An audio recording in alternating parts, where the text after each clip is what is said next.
Kemudian timbul pertanyaan, saya punya pesangon Ustaz, punya dana pensiun. Ada begitu kan? Kalau ada dana seperti itu dihitung saat sekali saja, saat kita nerima. Pensiunan atau pesangon dan segala macam istilahnya, ini saat nerima saja. Jangan dihitung setiap tahun. Kan pensiunan itu kan dana yang kita tabungkan setiap tahun kan, setiap kali gajian. Tapi yang kita hitung adalah saat kita mengeluarkan zakat saja. Tahun kita ini misalnya tahun ini dapat pensiunan dan kita wajib zakat, masukkan itemnya. Lalu setelah itu enggak lagi dihitung. Sehingga jangan kira nanti setiap tahun zakat dari pensiun sebanyak yang kita terima misalnya 500 juta, 300 juta, enggak, sekali saja. Tapi tahun depan kalau kita masih terhitung orang yang punya harta di atas nisab, bukan karena pensiunnya, tapi tabungan tadi masih ada, income yang lain masih ada, itu masih tetap zakat. Hitungannya bukan karena pensiunnya, tapi karena harta kita masih di atas nisab.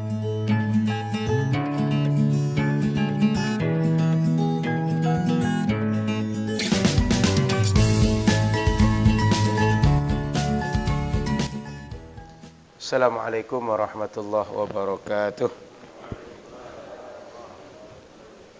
Bismillahirrahmanirrahim. Alhamdulillahirabbil alamin. Allahumma shalli ala sayyidina Muhammadin. Qala subhanaka la ilma lana illa ma 'allamtana innaka antal alimul hakim. Qala rabbi shrah li sadri wa yassir li amri wa hlul 'uqdatam min lisani yafqahu qawli. Alhamdulillah, Bapak Ibu muliakan Allah. Pagi ini 23 Ramadan. Betul ya? 23 Ramadan. Sebentar lagi Ramadan akan berakhir. Mudah-mudahan semua kita husnul khatimah, husnul khitam dalam Ramadan tahun ini insyaallah. Salawat berangkai salam pada Rasulullah sallallahu alaihi wasallam. Mudah-mudahan kita semua di akhirat berkumpulnya bersama Nabi Muhammad menjadi orang-orang bahagia, mendapat nikmat terbaik di akhirat nanti insyaallah taala. Bapak Ibu yang dirahmati Allah Subhanahu wa taala, di akhir Ramadan biasanya kita berzakat. Maka kita sudah membuka kajian ini dengan kajian zakat. Insyaallah akan kita sambung lagi sampai nanti kita selesai sebelum Idul Fitri. Di dalam kitab kita di halaman 58 waktu itu kita baca 56 di halaman 56. Tapi pembahasan kita sudah agak banyak dibahas di pekan lalu. Saya akan langsung menjabarkan biar agak banyak terbahas. Pertama, kita sadari bahwa zakat itu adalah wajib. Ini rukun Islam wajibnya, bukan sekedar wajib penentu orang Islam atau tidak. Yang kedua, zakat ini dia punya ketentuan harta. Artinya tidak setiap orang punya harta wajib zakat. Di antara ketentuan itu adalah ada batas minimal, kemudian ada namanya haul, sudah 1 tahun. Itu di antaranya. Ada banyak kemarin kita bahas. Yang ketiga, wajibnya zakat ini adalah berkaitan dengan nominal harta. Tidak melihat pemiliknya.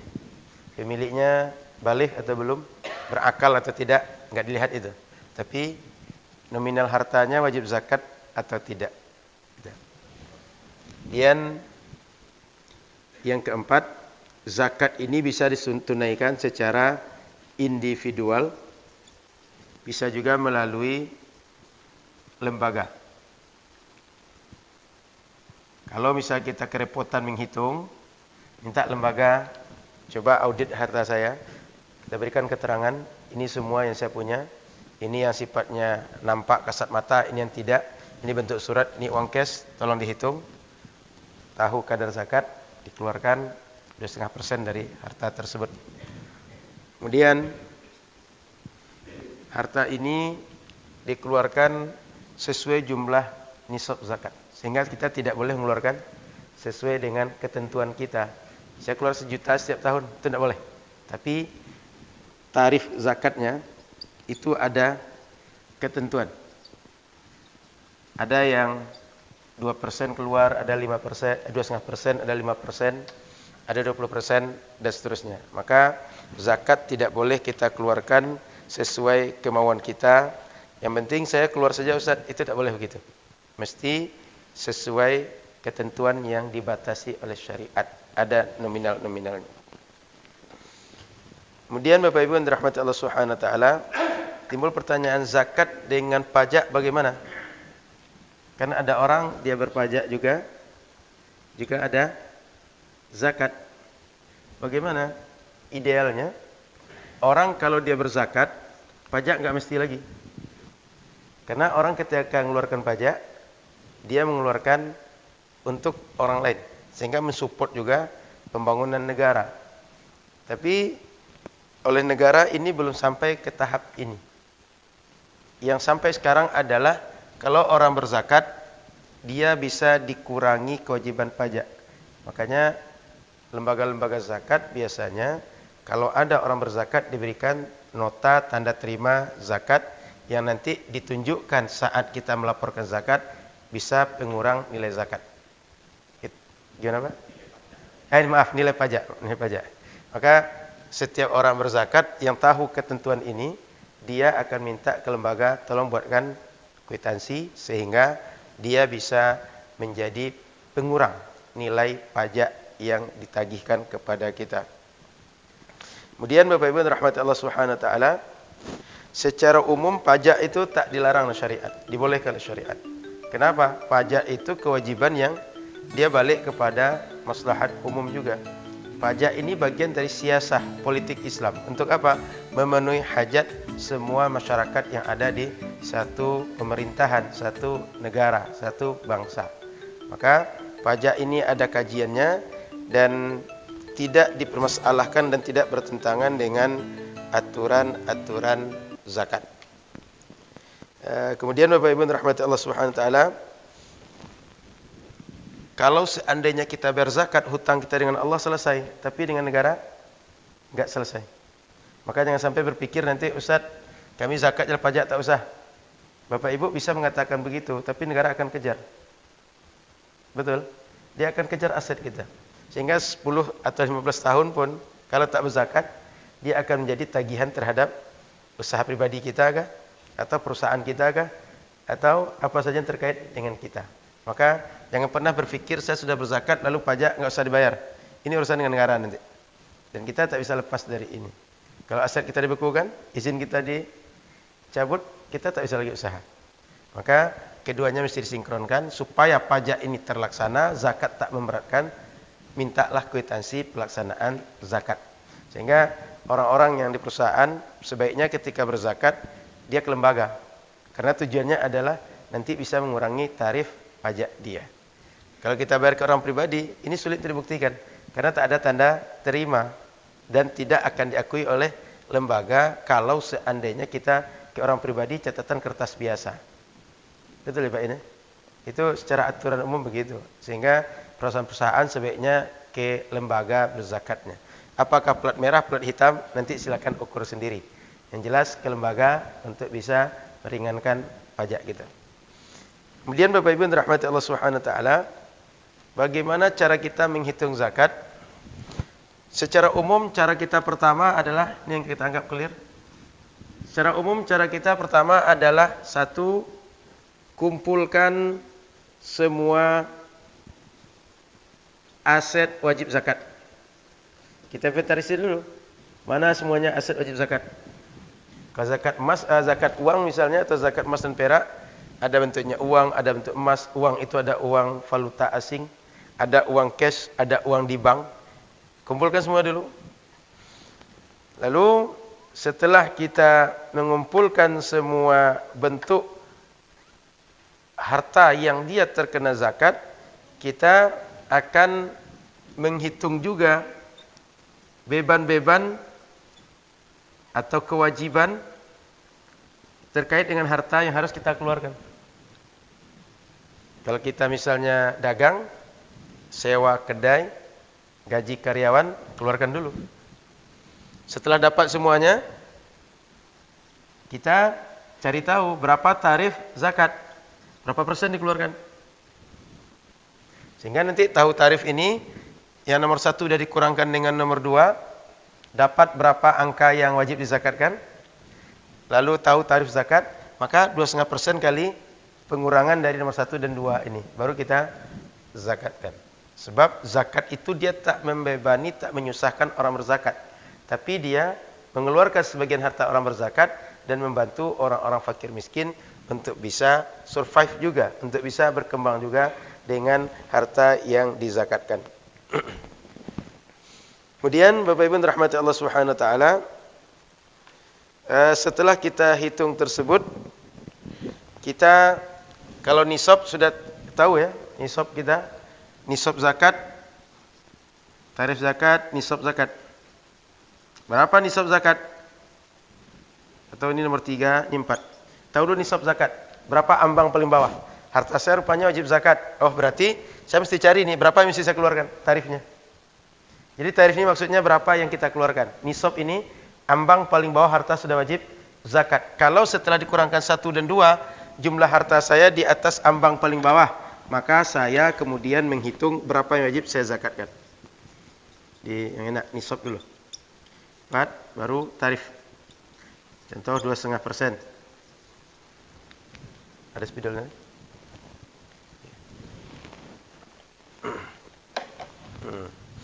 Sudah tahu kita semuanya, maka kita hitung lagi berapa jumlah zakat yang kita keluarkan. Dapat dia nanti ini 2,5% dari sekian harta yang sudah kita hitung tadi.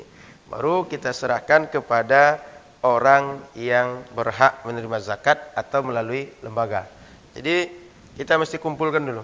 Supaya mudah mengumpulkan ini, jadikan dia dalam satu satu standar. Contoh jadi uang dulu. Semua bentuk aset tadi katakan jadi uang rupiah dulu semuanya.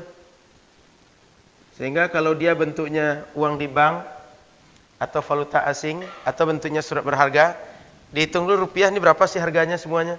Sehingga nanti misalnya setelah dihitung dapat harta itu 700 juta misalnya. Nah, maka dikurangi berapa beban-beban kita. Lalu kita tengok 700 juta ini di atas nisab atau tidak. Kalau iya berarti baru diambil zakatnya 2,5% dari 700 juta. Baru kita bayarkan zakat kita kepada mustahik zakat. Itu secara umum Bapak Ibu yang dirahmati Allah Subhanahu wa taala. Kemudian kita masuk dalam item zakat sekarang. Zakat apa yang kita bayarkan? Kita coba mulai membahas zakat mal. Zakat uang. Zakat kekayaan. Yang dulu bentuknya kita punya emas dan perak. Kalau sekarang bentuknya enggak ada emas perak, tapi bentuknya punya uang, punya aset. Zakat mal. Apa saja masuk ke sini? Ini semua jenis uang masuk ke sini. Baik uang kita itu adalah cash di tangan, tabungan, valuta asing. Bentuk uang itu semuanya jadikan rupiah. Kita misalnya sempat menyimpan 100 euro karena pernah jalan-jalan ke Eropa. Kita sempat pernah menyimpan 100 rial Saudi karena pernah umroh. Kita pernah ke Singapura lalu menyimpan dolar Singapura. Kita pernah ke Malaysia menyimpan ringgit Malaysia. Jadikan dulu semua uang-uang ini untuk menjadi satu kesatuan. Sudah itu, yang kedua, logam mulia yang termasuk wajib zakat. Kita punya emas misalnya. Emas kita katakan 100 gram. Ini masuk. Kalau dia sekedar standar kebutuhan perhiasan yang umum masyarakat pakai, enggak wajib zakat. Sudah kita bahas sebelumnya. Kalau sekedar orang untuk perhiasan normal. Contoh perempuan di Pekanbaru rata-rata pakai 30 gram. Dia pakai 30 gram. Ini nilainya berarti di atas itu. Tidak 30 lagi. Sudah itu yang ketiga, piutang yang bisa diharapkan bayar orang. Piutang yang bisa dibayar. Kita pernah dihutangi orang. Maklum bisnis, kawan hutang 1 M. Setelah 3 tahun, belum juga terbayar. Janjinya cuma 6 bulan. Tapi tahun keempat baru dia bisa bayar. Di tahun keempat cukup sekali aja dihitung. Saat dia bayar, jangan dihitung setiap tahun. Kan tadi janji 3 tahun 6 bulan kan, tapi 4 tahun baru dibayar kan? Berarti setiap tahun selama 4 tahun tadi kita termasuk punya uang tapi di orang. Betul? Di orang, maka belum milik sempurna. Sehingga ini tak dihitung untuk harta yang dihitung berzakat. Cukup saat dibayar saja. Contoh di tahun keempat dia bayar, saat itu kita akan berzakat. Masukkanlah item yang 3M tadi. Tidak mesti dihitung setiap tahun, karena belum milik sempurna. Yang keempat, surat berharga. Efek-efek yang kita punya. Surat berharga ini tentu saja yang diperbolehkan oleh syariat. Ada saham. Kemudian kalau obligasi hanya pokok daripada hutang. Karena obligasi itu kan surat hutang. Betul Pak ya? Obligasi surat hutang, maka hutang tak diperjualbelikan. Pokok hutang saja berarti kita punya. Kemudian kalau saham berarti kita punya modal, nanti ada dividen bagi hasil. Maka tentukan ada saham, ada dividen bagi hasil. Keduanya masuk dalam hitungan zakat. Kalau obligasi hanya nilai daripada surat berharga obligasinya saja. Jangan dihitung hasil disekolahkannya. Nah, kalau disekolahkan baru dapat uang dia, itu enggak dihitung. Kenapa? Memperjualbelikan hutang itu nanti melahirkan riba. Riba nanti diharamkan oleh syariat. Zakat tak boleh dari harta berasal dari riba, berasal dari hal-hal yang haram lainnya. Surat-surat berharga lain yang dia benar menurut syariat, diperkenankan menurut syariat, itu kita hitung semua. Sudah itu, kalau harga saham itu kan kita kepemilikan misal 1%, 2%. Jika kita menghitung harta zakat, saham tadi kita hitung harganya harga pasar Pak. Misalnya kita zakat tahun ini, di bulan Ramadan. Ramadan ini kita hitung harga pasarnya berapa. Kemudian dividen kita, kalau sudah turun, maka dia dihitung bagian dari zakat. Kalau belum turun, belum. Kenapa? Belum milik sempurna. Kita belum bisa menggunakan. Kan dividen itu kan ada masanya, ada pembagiannya. Tidak sembarang kita boleh ambil. Ketika sudah jadi dividen bisa kita pakai, baru dia termasuk bagian dari item zakat. Kemudian tabungan, semua tabungan kita di bank ini termasuk kita hitung. Baik sifatnya giro, deposito, tabungan biasa, hitung. Kalau deposito otomatis dia berjangka. Kalau nanti ada dividen, masukkan dividennya. Betul Pak istilahnya dividen ya, bagi hasil kalau deposito? Betul? Ya, bagi hasil namanya, margin. Margin katakan, bagi hasilnya. Ketika keluar bagi hasilnya, ya Pak? Betul istilahnya margin ya, bagi hasil ya. Keluar bagi hasilnya tambah pokoknya, itu termasuk zakat kita. Karena deposito itu kan modal. Harta yang sudah saving. Tidak terkait lagi dengan kebutuhan-kebutuhan kita yang lain. Sudah aman, selesai kebutuhan kita. Maka kita hitung tabungan ini dengan untungnya dan modalnya. Oke. Kemudian timbul pertanyaan, saya punya pesangon Ustaz, punya dana pensiun. Ada begitu kan? Kalau ada dana seperti itu dihitung saat sekali saja, saat kita nerima pensiunan atau pesangon dan segala macam istilahnya, ini saat nerima saja. Jangan dihitung setiap tahun. Kan pensiunan itu kan dana yang kita tabungkan setiap tahun kan, setiap kali gajian. Tapi yang kita hitung adalah saat kita mengeluarkan zakat saja. Tahun kita ini misalnya tahun ini dapat pensiunan dan kita wajib zakat, masukkan itemnya. Lalu setelah itu enggak lagi dihitung. Sehingga jangan kira nanti setiap tahun berzakat dari pensiun sebanyak yang kita terima misalnya 500 juta, 300 juta, enggak. Sekali saja. Tapi tahun depan kalau kita masih terhitung orang yang punya harta di atas nisab, bukan karena pensiunnya, tapi tabungan tadi masih ada, income yang lain masih ada, itu masih tetap zakat. Hitungannya bukan karena pensiunnya, tapi karena harta kita masih di atas nisab. Paham ya? Jadi pensiun itu cukup sekali saja ketika dia kita terima. Ini kita kumpulkan semua. Sudah jelas berapa semuanya. Yang paling mudah seperti tadi kita konversi pada satu nilai. Contoh ini jadi rupiah semua. Kalau emas jadikan rupiah semua. Emas 100 gram. Berapa uangnya? Apakah nilainya 100 juta, 90 juta sesuai harga pasar? Dah dapat nilai ini semua, baru kita ambil harta tarif zakatnya 2,5% kali total ini. Katakan nilainya 100 juta. Kita keluarkanlah sebanyak ini sehingga keluarnya 2,5 juta. Gitu cara menghitung zakat mal. Ini dengan ketentuan zakat mal ini sudah kita kaji pada ketentuan sebelumnya, sudah selesai kebutuhan dasar kita sehingga nggak perlu pengurangan lagi. Karena ini sudah simpanan semua sifatnya. Uang nyimpan valuta asing kan bukan kebutuhan pokok kan? Pasti simpanan kan? Ini catatan, kita sudah selesai kebutuhan-kebutuhan pokok kita semua. Baik, sebelum pindah kepada jenis zakat yang lain, kita diskusikan masalah zakat mal. Silakan Bapak Ibu. Silakan Pak. Baik, Pak. Ya. Ya.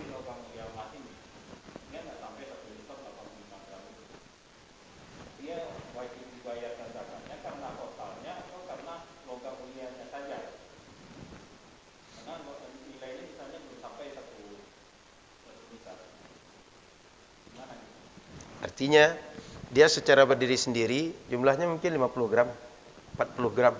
Bagaimana? Dia sendiri tidak bisa dihitung, tapi dia kekayaan kita. Lalu kemana masuknya? Masuk zakat mal ini. Sehingga jika dia bukan sebagai perhiasan kita, lebih di perhiasan, kita hitung saya punya emas sekitar 20 gram. 20 gram berarti kita kalikan harga pasar dari emas atau logam mulia, saya punya 20 juta untuk dizakatkan. Item harta yang akan kena zakat. Sehingga Bapak Ibu, kalau bukan bentuk emas, kita punya arloji misalnya, itu nggak wajib dizakatkan meskipun mahal harganya. Atau kita punya perhiasan-perhiasan cantik, atau punya logam-logam lain yang bukan logam emas, itu tak wajib dizakatkan. Hanya saja kita dianggap nanti israf, berlebihan dalam mengoleksi barang yang tak bermanfaat dalam hidup. Contoh lukisan nilainya 500 juta. Arloji nilainya 3M. Ada orang gitu kan? Cuma jam tangan tapi 3M nilainya. Dan berbagai hal-hal lain yang terlalu tinggi, dia nanti akan dihisab Allah, itu saja yang susah. Tapi segi zakat dia tak masuk item zakat. Baik, cukup Pak. Ada lagi yang lain? Silakan Pak.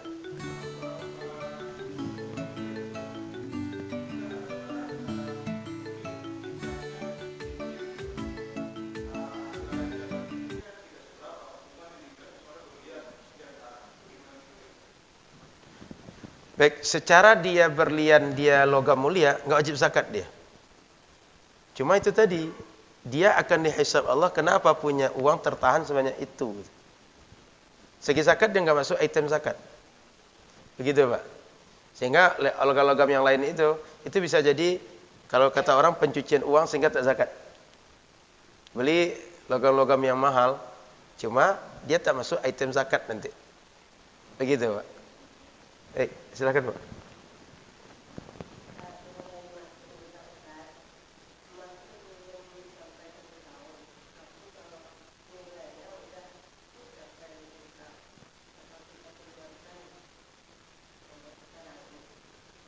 Enggak Bu, nanti dihitung saat 1 tahun saja. Ya, maka zakat itu jangan dikira setiap Ramadan, bukan. Zakat itu setiap terpenuhi kriteria harta wajib zakat.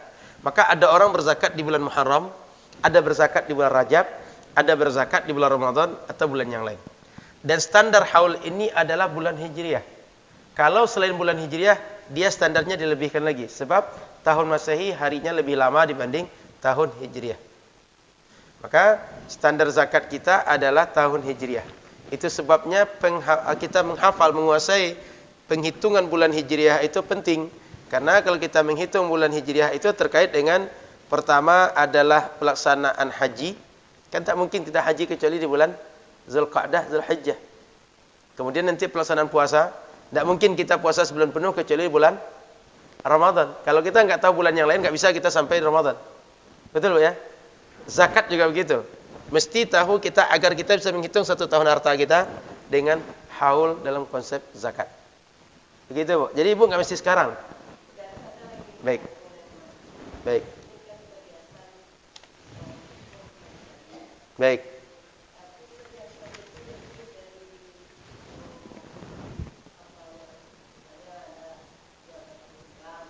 Ya. Jadi sudah kita sampaikan sebelumnya, bahwa yang tak wajib zakat itu perhiasan kadar standar umum orang pakai. Lebih dari itu dihitung sebagai harta wajib zakat. Misalnya 30 emas cuma 30 gram cuma. Dia punya 200, berarti 170 ini sudah lebih dari umum orang pakai, dihitung sebagai nisab zakat. Nah, ada para ulama kontemporer mencoba mencari hitungan berapa nisab berapa tarif zakat kalau misalnya dihitung dengan tahun Masehi. Kita kan sering menghitung itu, saya punya aset tanggal sekian Januari, sekian Maret. Itu dijadikan 2,575%. Kalau tahun Hijriah 2,5% bulat saja. Beda sedikit. 2,575%. Dengan memperbandingkan jumlah 1 tahun dalam Masehi dan Hijriah itu enggak sama. Lebih kurang mungkin 10-15 hari bedanya. Maka dapat hitungan 2,575% dari total harta wajib zakat. Baik, ada lagi silakan. Ini khusus zakat mal dulu. Nanti kita pindah zakat perdagangan lagi.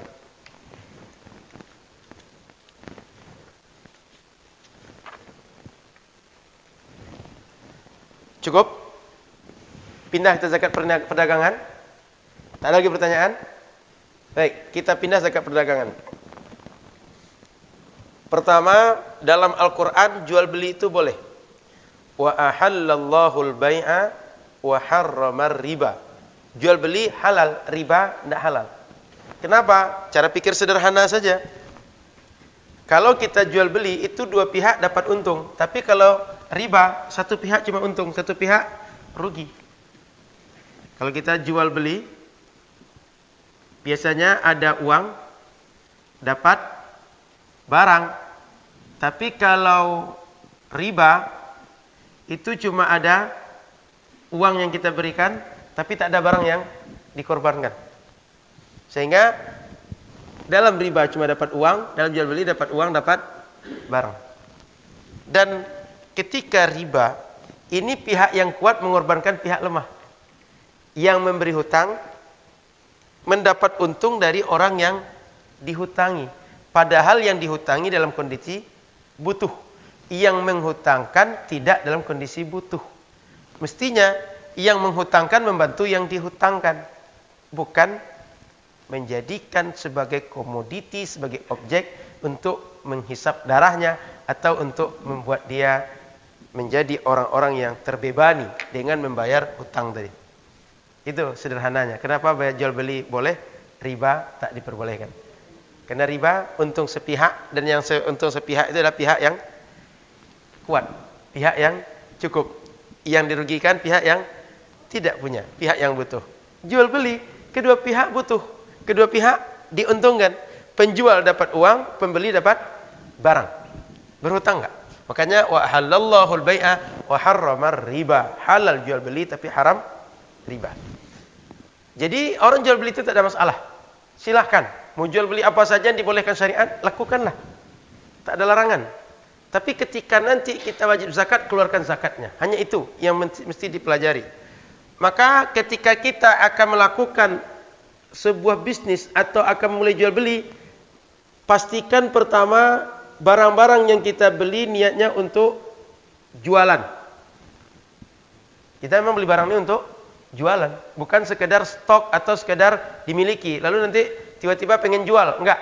Memang dari awal beli barang untuk dijual. Beli HP banyak-banyak 100 buah gitu. Untuk apa HP itu, Pak? Enggak, tukar-tukar aja. Nanti dah selesai HP 1 bosan, tukar yang lain. Itu enggak dihitung untuk zakat jual beli. Tapi dari awal niatnya jualan. Yang kedua, saat niat jualan, catat tanggal atau waktu kita mulai berdagang dengan niat ini tadi. Catat ini supaya tahu 1 tahunnya kapan.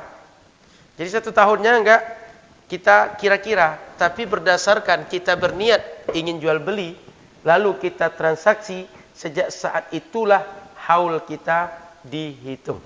Contoh, saya mulai buka ruko, sewa ruko di depan. Saya mulai transaksi untuk jual beli tanggal 10 Ramadan. Maka 10 Ramadan akan datang, sudah 1 tahun dari kepemilikan usaha dagang saya. Jadi itu Bapak Ibu ya. Saat kita transaksi jual beli, saat kita beli barang untuk modal dagangan, itu niatnya jual beli, catat kapan waktu itu. Itulah standarnya 1 tahun kemudian kita wajib zakat.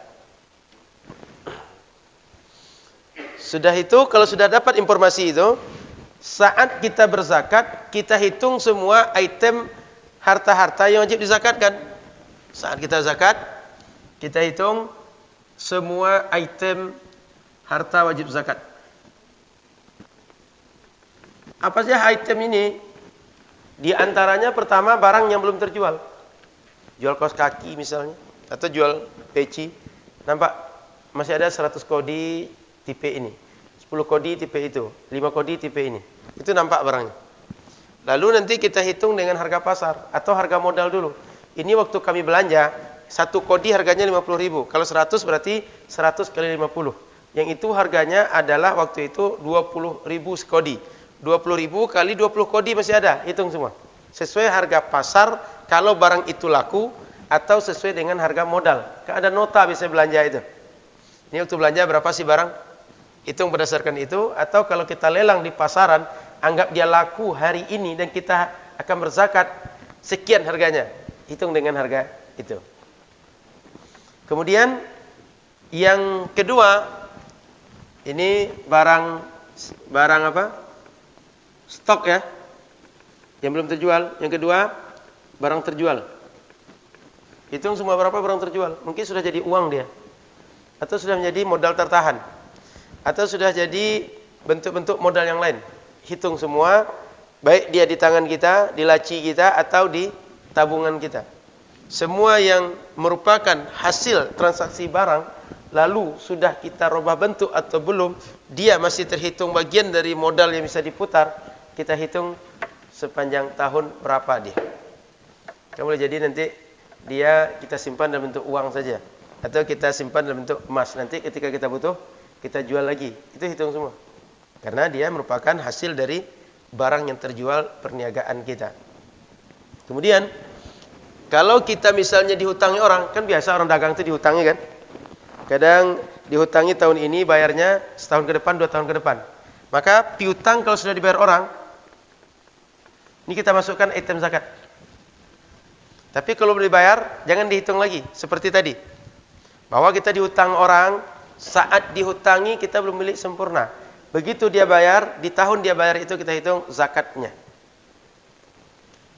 Sudah itu, semua bentuk pengeluaran lain, bukti-bukti pembelian lain kita hitung. Contoh kita transaksi luar negeri, ada LC namanya, letter of credit, dan semua bukti transaksi itu kita hitung semua.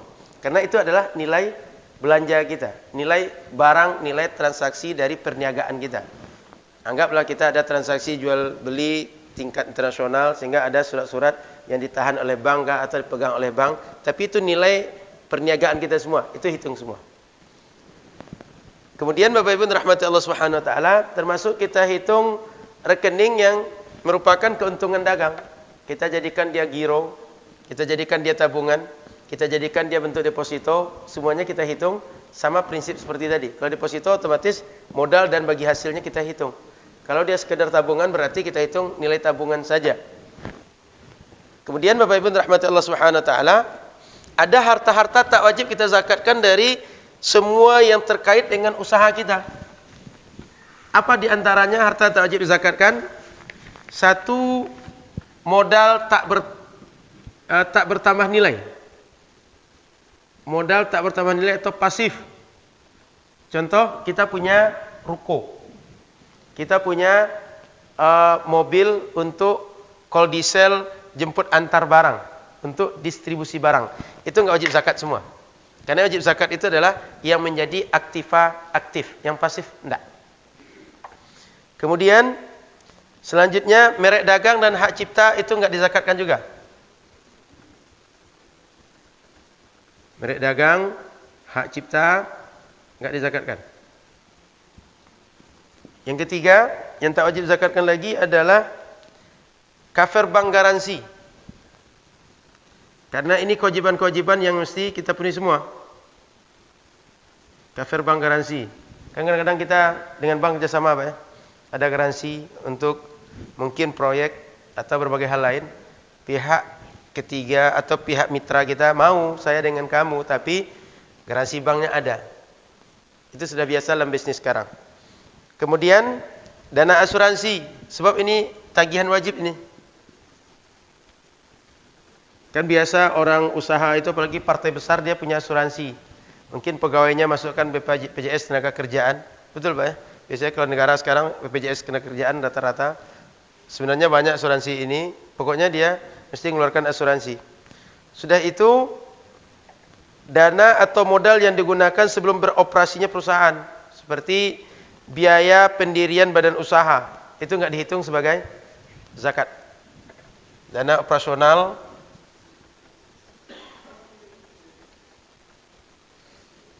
sebelum operasi perusahaan. Itu enggak dihitung.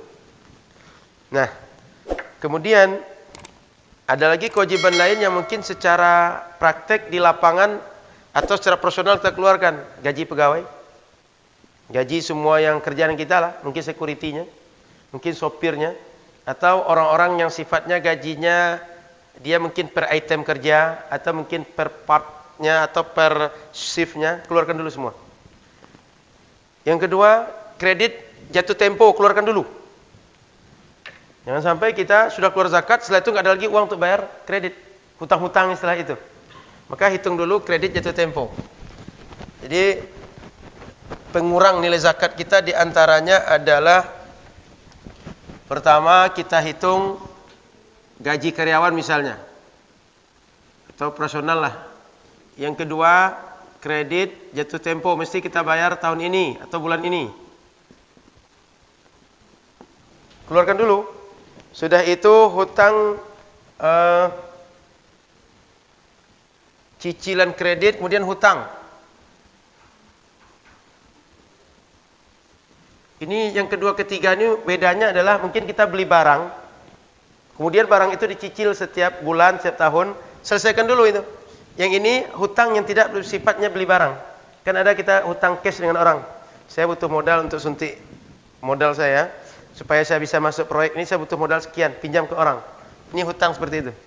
Jadi beda, satu pembelian barang lalu dibayar dengan cicil, tapi pakai tempo. Yang satu hutang tidak karena pembelian barang. Sudah itu uang muka pelanggan. Ini kan bukan uang kita. Kan ada pelanggan itu kasih DP dulu tuh. Kalau jadi jual beli kan baru punya kita. Kalau tak jadi, kan balik uang dia. Namanya DP. Itu jangan dihitung sebagai zakat. Sudah itu, yang selanjutnya adalah biaya pajak. Seperti tadi, pajak dituntut oleh negara. Kita mesti mengeluarkan. Jangan sampai kita begitu mengeluarkan pajak, uang nggak ada lagi. Sementara negara menuntut kita. Sudah itu, biaya asuransi. Apalagi negara kita, itu wajib ada asuransi untuk tenaga kerja. Betul ya Pak ya? Tenaga kerja mesti diasuransikan oleh perusahaan kan? Biaya asuransi mesti dikeluarkan. Sudah itu, dana tertahan. Seperti pensiunan, atau uang PHK, pesangon dan segala macam. Itu enggak kita hitung. Sehingga Bapak Ibu rahmati Allah Subhanahu wa taala, ini diantaranya tak kita hitung untuk wajib dizakatkan. Ini yang keenam, dana tertahan yang sifatnya seperti pesangon, pensiunan, dan berbagai bentuk sejenis dengan itu. Itu enggak kita hitung sebagai harta wajib zakat. Nah, sudah jelas ini semua. Ini enggak dihitung, ini dihitung, ini menjadi pengurang. Lalu tahu kita ternyata total semuanya nilainya 300 juta. Nah, baru kita keluarkan 2,5% jika sudah sampai haulnya. Zakat perdagangan, tarif zakatnya 2,5%. 2,5% kali 300 juta. Berarti lebih kurang sekitar 7,5 juta. Ya, sekitar 7,5 juta dengan nilai aset kita totalnya 300 juta. Tidak banyak. 300 juta banding 7,5 banyak mana? Jauh kan?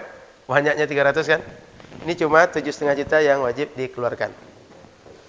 Baik. Kita cukupkan penjelasan ini, kita lanjut dalam diskusi. Silakan, Pak.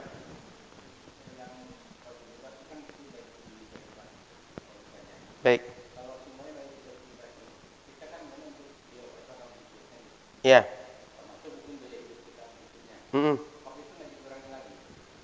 Jadi sudah kita bahas di prinsip awal berzakat, semua kebutuhan pokok kita, Pak, itu dikurangi, Pak, enggak diwajibkan zakat. Makanya di sini ini personal usaha sudah masuk tadi. Personal usaha, gaji pegawai, berbagai hal yang kita keluarkan untuk personal, termasuk nanti kalau ngurus-ngurus izin, itu keluarkan dulu, Pak. Atau kita punya gaji-gaji orang yang mungkin gaji pegawai tetap, pegawai yang sifatnya part-time, shift, atau pegawai yang sifatnya hanya waktu tertentu kita ambil tenaga dia. Keluarkan dulu semua. Setelah keluar itu semua, baru kita dianggap sudah tak lagi ada tanggungan. Baru kita hitung zakat semua. Oke, silakan. Ada lagi yang lain? Mana, Pak? 7 ini, Pak. Dana tertahan, Pak. Dana tertahan maksudnya untuk pensiunan nanti kita keluarkan. Kan ada pegawai itu kita sediakan dana setiap bulan. Ada pensiunan mereka. Dari gaji itu misalnya 1% kita ambil untuk kalau dia keluar nanti atau masa pensiun, kita berikan. Betul, Pak ya? Begitu di perusahaan ya. Mesti ada dana tertahan itu kan. Oke. Silakan, Pak. Gimana tadi? Silakan, Pak. Baik.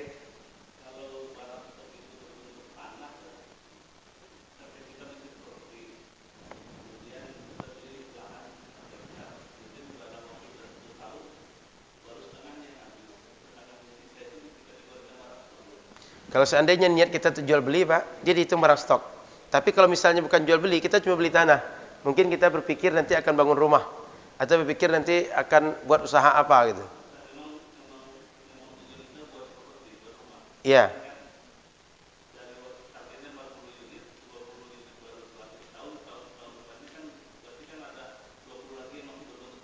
Iya.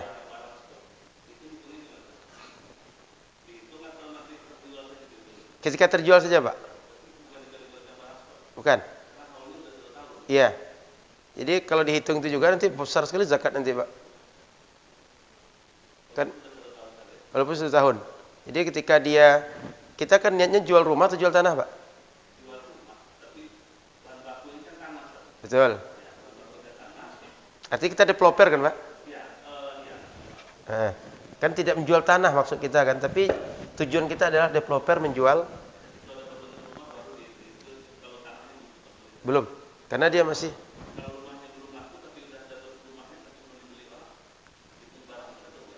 dihitung barang stok dia, Pak.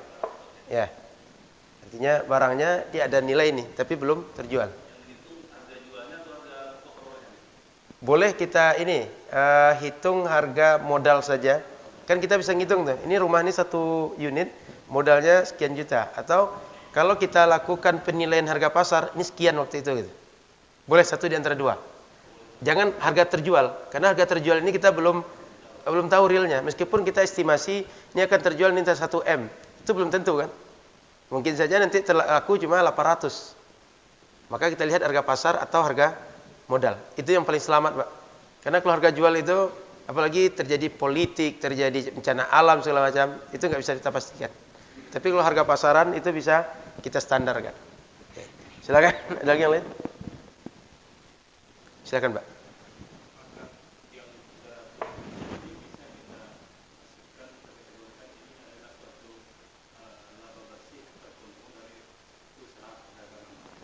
Ini termasuk ini stok tadi, Pak. Tidak hanya laba bersih ini.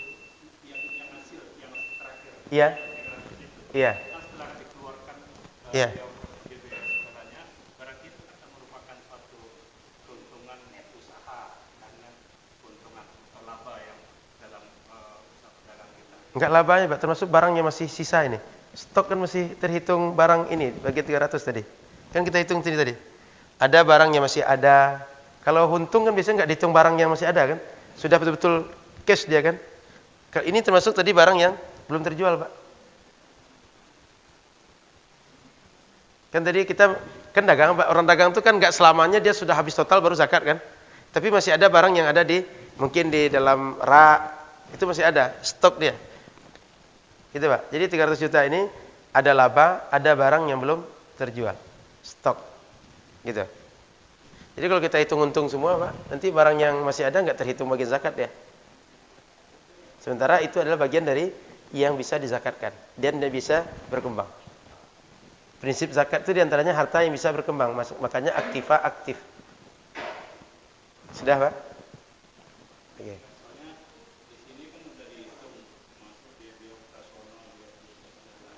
Ya.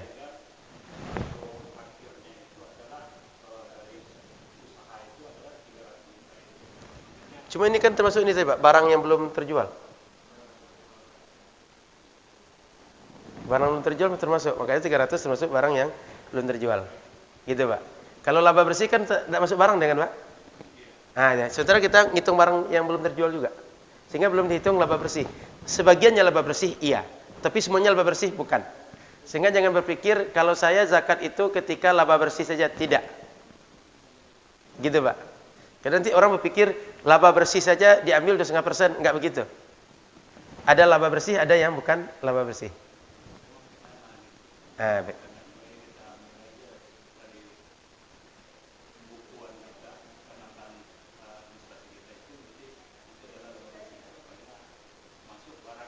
Belum terjual. Iya. Iya. Baik, cukup Pak. Ada lagi yang lain? Silakan. Gimana Pak?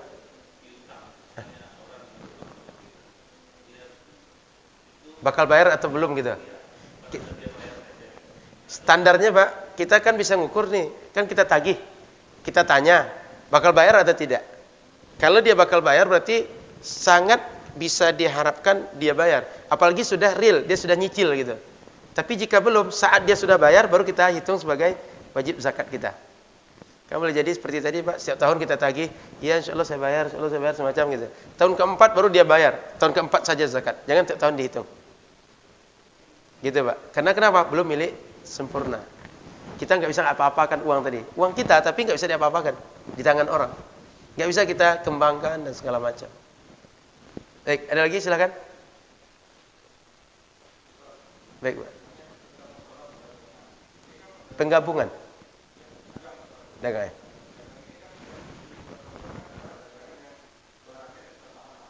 Iya.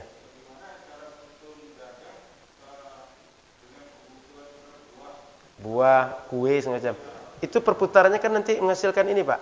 Ada untung dia. Kemudian saat kita bayar zakat itu masih ada barang yang hari itu kan masih bagian dari nilai dagang kita. Jadi dihitung dari perputaran uangnya dan barang yang masih ada hari itu. Jadi insya Allah bisa juga, meskipun dia jangka pendek.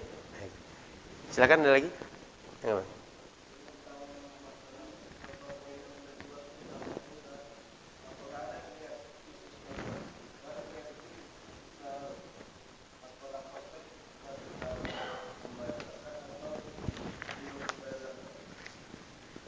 Zakat ini dia ibadah. Maka ketika kita memisahkan harta untuk bagian zakat, kita niatkan mengeluarkannya sebagai zakat.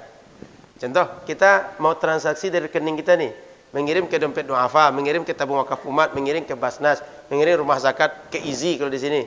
Kita mau ngirim, kita niatkan ini zakat saya. Itu saja. Termasuk kita titip ke orang. Misalnya abang nitip ke siapalah Pak Mul atau Pak ini atau Pak Imam, ini saya tolong bawakan zakat ke masjid. Mungkin kita sakit atau tak bisa ke masjid. Saat kita titipkan itu, niatkan untuk zakat. Intinya begitu kita pisahkan harta ini untuk zakat, kita niatkan keluarnya sebagai zakat. Gitu. Karena dia ibadah, mesti dengan niat kita mengeluarkannya. Kenapa Bu?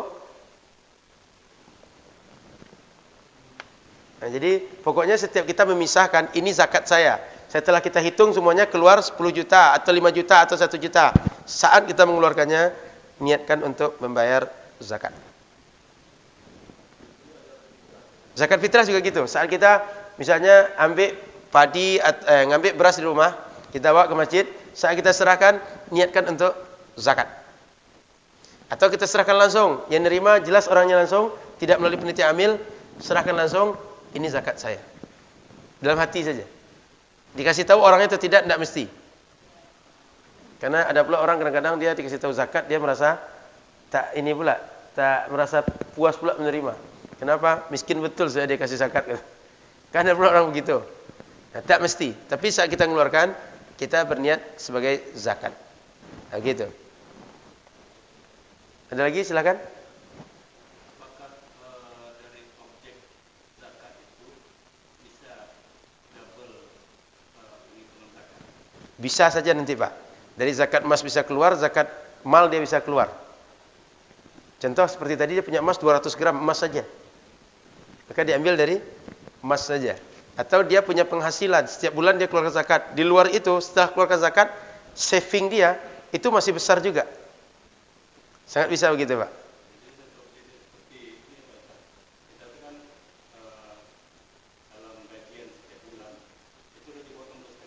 Iya.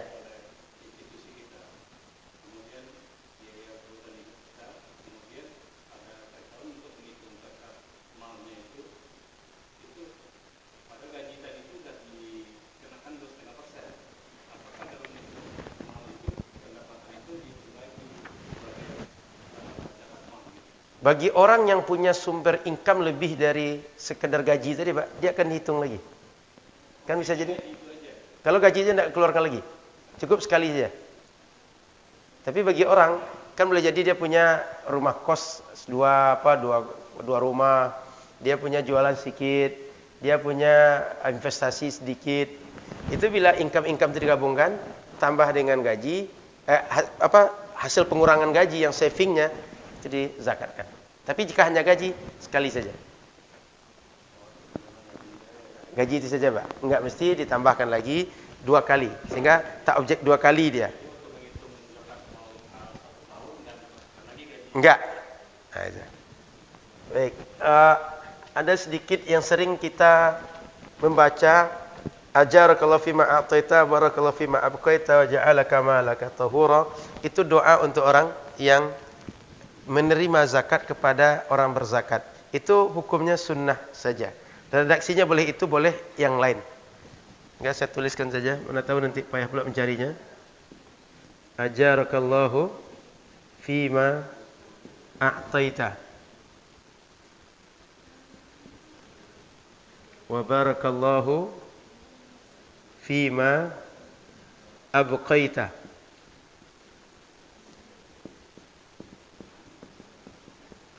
Wa ja'ala malaka tahura.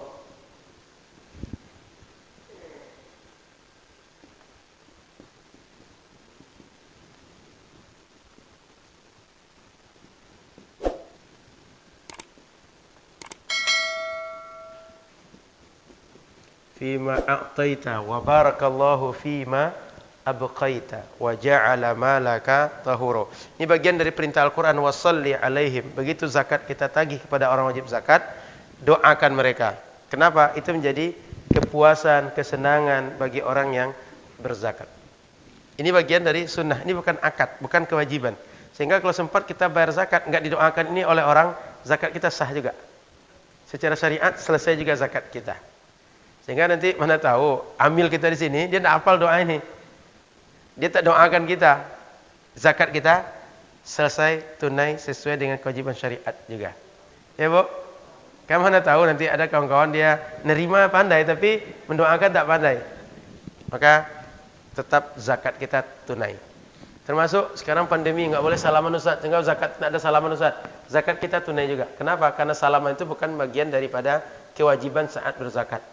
Itu sebabnya zakat itu boleh melalui bank saja atau melalui mobile banking atau melalui transaksi online jarak jauh saja. Kenapa? Dia yang diperlukan niat saat memisahkan harta, bukan ijab kabul. Karena zakat bukan akad, sebuah akad di antara akad-akad jual beli. Jadi tak mesti ada ijab kabul. Makanya kita salaman lalu mendoakan itu bagian daripada sunnah melaksanakan perintah dari Surah At-Taubah 103. Wassalli alaihim fa inna salataka sakanul lahum. Itu yang kita amalkan. Ada lagi Jazakallah boleh Pak. Jazakallah itu kalau kita artikan boleh. Itu secara makna ini mirip Pak. Wa ja'alahu, hu itu harta yang kita keluarkan. Kemudian atau yang lain. Kemudian wa ja'alahu apa Pak? Tahur laka, boleh. Tahur dia bersih, laka untuk engkau. Dan masalah. Kemudian jazakallah itu bahasa kitanya semoga Allah membalas engkau. Ajarakallah semoga Allah berikan pahala untuk engkau. Sama kan? Redaksi beda. Jadi yang Pak Imam hafal boleh, yang ini juga boleh.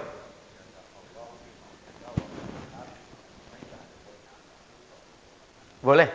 Ini juga boleh. Yang mana Pak Imam hafal pakai yang itu. Karena keduanya bermakna sama-sama kita mendoakan. Kalau Pak Imam memahami arti tadi sama artinya. Pertama misalnya, ajar kalau fi ma a'taita, semoga Allah berikan pahala terhadap semua harta yang kau berikan. Wa barakallahu fi ma abqaita, Allah berkahi harta yang masih di tangan, yang belum diberikan. Wa ja'ala malaka tahura, dengan berzakat Allah jadikan semua harta kita bersih, suci. Itu arti doa ini. Sama kan Pak Imam? Jadi silakan yang dihafal itu. Ada lagi redaksi lain yang hafal? Ada lagi Sahirul? Mana tahu ada redaksi lain? Tidak ada masalah. Yang dari Pak Imam tadi redaksi sedikit beda, tapi keduanya maknanya sama. Hanya beda dari segi redaksional. Tapi makna satu, substansinya sama. Ada lagi Pak? Oke, cukup? Silakan Pak.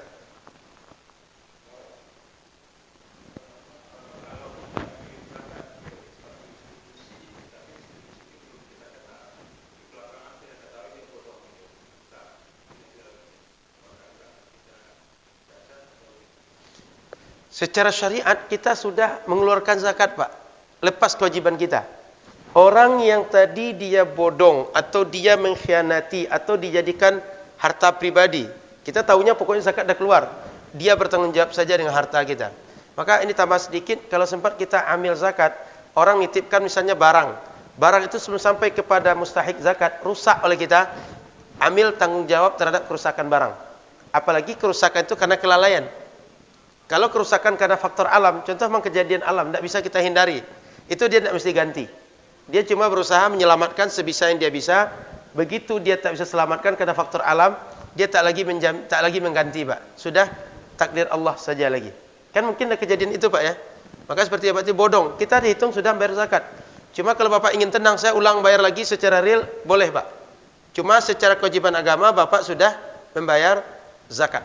Sudah gugur. Kenapa? Kita kan nggak tahu orang ini. Tahunya kita memang dia qualified, dia itu dapat izin, dia itu secara kinerja selama ini, secara laporan bagus. Kita kan cuma melihat yang zahir Pak. Real di lapangan kita tak bisa mengukur. Real di lapangan tak bisa mengukur, ini tak dalam tanggung jawab kita Pak. Gitu Pak. Tapi kalau Bapak ingin tenang, ingin sekali lagi sesuai yang jumlah yang dilarikan orang bodong tadi, boleh. Tapi secara prinsip syariat, yang tadi pertama sudah zakat Bapak. Sudah Pak? Oke. Ada lagi? Silakan.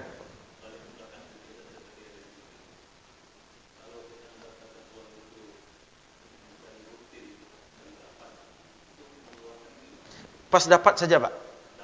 Pas dapat saja. Contoh kadang-kadang kita dapat reward Pak. Kadang-kadang kita dapat bonus. Bonus itu nilainya sampai 1M, sampai setengah M itu 100 juta. Pas dapat itu saja, sekali itu saja.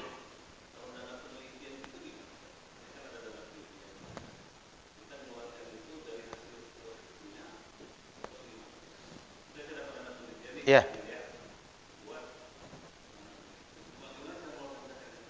Biasanya kan penelitian itu proposalnya jelas Pak ya. Kita tahu berapa dananya. Artinya ada dana pengajuan, ada dana real. Betul ya? Setelah kita tahu dana real, bahwa kita pakai dana realnya sekian, dana yang turun lebih dari itu secara kalau hanya tertutup dana real, itu nggak kita keluarkan zakat Pak.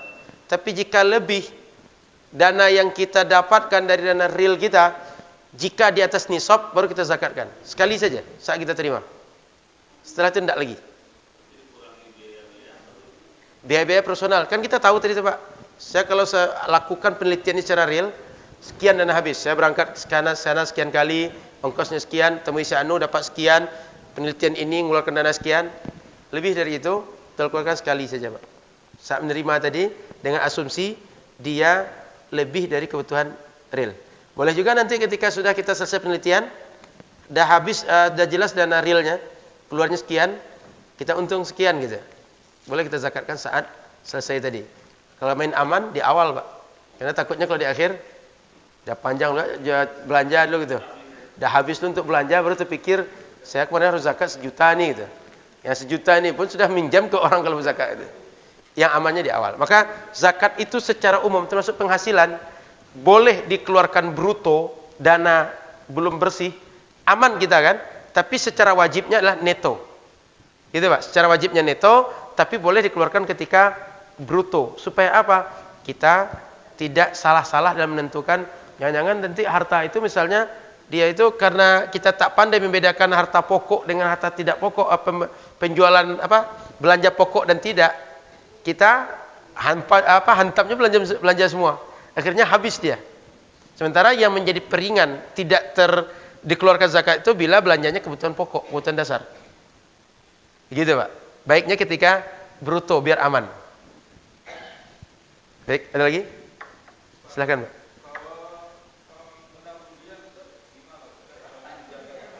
Ya, katakan menang undian, dapat reward, dapat bonus, segala macam itulah. Dapat hadiah, segala macam.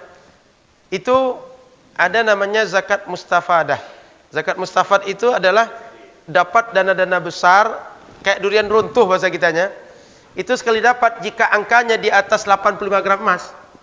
Standarnya standar ini Pak. Setara 85 gram emas, lebih dari ini nilainya, langsung keluarkan 2,5%. Sekali saja. Kan mana tahu Pak, itu kan tidak kemungkinan. Kita dapat reward, dapat bonus, apalah namanya.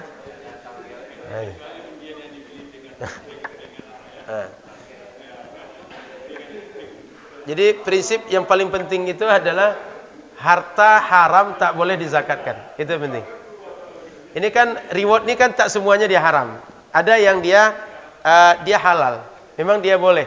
Kayak kita kadang-kadang di bank itu ada undian-undian begitu. Kita tercabut nomor kita, rekening kita, dapat 500 juta gitu. Itu jika nilainya di atas 85 gram emas, setara dengan itu wajib kita zakatkan 2,5%. Begitu Pak. Ini nggak ngitung haul dia. Kalau sebagian ngitung haul, tapi yang selamatnya nggak hitung haul. Langsung hitung. Selama di atas 85 langsung keluar. Karena kita nggak butuh effort untuk itu, Pak. Nggak butuh susah untuk itu. Cukup, Pak? Cukup? Insyaallah kita sambung akan datang. Zakat apa dulu? Perdagangan sudah. Penghasilan lagi ya. Zakat profesi. Zakat apa lagi kira yang butuh sini, Pak? Perkebunan, boleh juga. Ini perdagangan sudah, nanti profesi pertama, kemudian perkebunan boleh juga kita kaji. Karena yang zakat-zakat orangnya tak akan berzakat sini, tak salah kita kaji. Takutnya nanti yang penting kita bahas tak kita bahas, yang tak mesti kita ketahui tak akan kita lakukan, selesai pula pembahasannya. Kita mengukur waktu, kita prioritaskan yang akan kita zakatkan insyaallah. Baik, terima kasih. Gimana, Pak? Nanti kita coba selesaikan satu-satu nanti, Pak. Siap, kita diskusikan nanti insyaallah. Jadi apa namanya, kadang-kadang memang usaha kita dia tak hanya satu saja. Banyak akad-akad yang berkelindan dalam satu usaha kita. Ya, nanti bisa begitu. Ada orang yang dia tak wajib zakat nanti. Apalagi orang-orang yang partai besar dia berhutang, hutangnya 10 M. Sementara zakat itu cuma 85 gram emas sudah wajib zakat. Hutangnya 85 M. Penerimaan dia sebulan 200 juta. Zakat atau tidak nih gitu. Nah, itu insyaallah kita bisa kaji juga atau diskusi lebih lebih intens, mudah-mudahan bisa selesai terhitung insyaallah. Sekali lagi terima kasih, mohon maaf salah dan kurang. Subhanakallahumma bihamdika asyhadu an la ilaha illa anta astaghfiruka wa atubu ilaika. Assalamualaikum warahmatullahi wabarakatuh. Sekedar informasi, nanti siang ada bedah buku Masjid Raya An-Nur. Judulnya dalam bahasa Arab Al-Mutasyaddidun. Kalau bahasa Indonesia terjemahkan menjawab pemikiran salafi. Pembedahnya saya, pembahasnya Dr. Mawardi. Yang biasa di sini setelah zuhur sampai asar di Masjid Raya An-Nur. Yang mau ikut boleh. Kalau tidak salah saya 50 peserta pertama bisa dapat buku terjemahannya. Ada buku bahasa Arab, ada terjemahan, saya punya yang keduanya. Nah, silakan yang mau ikut nanti Masjid Raya An-Nur. Antara zuhur dan asar. Setelah zuhur 1.15 dimulai.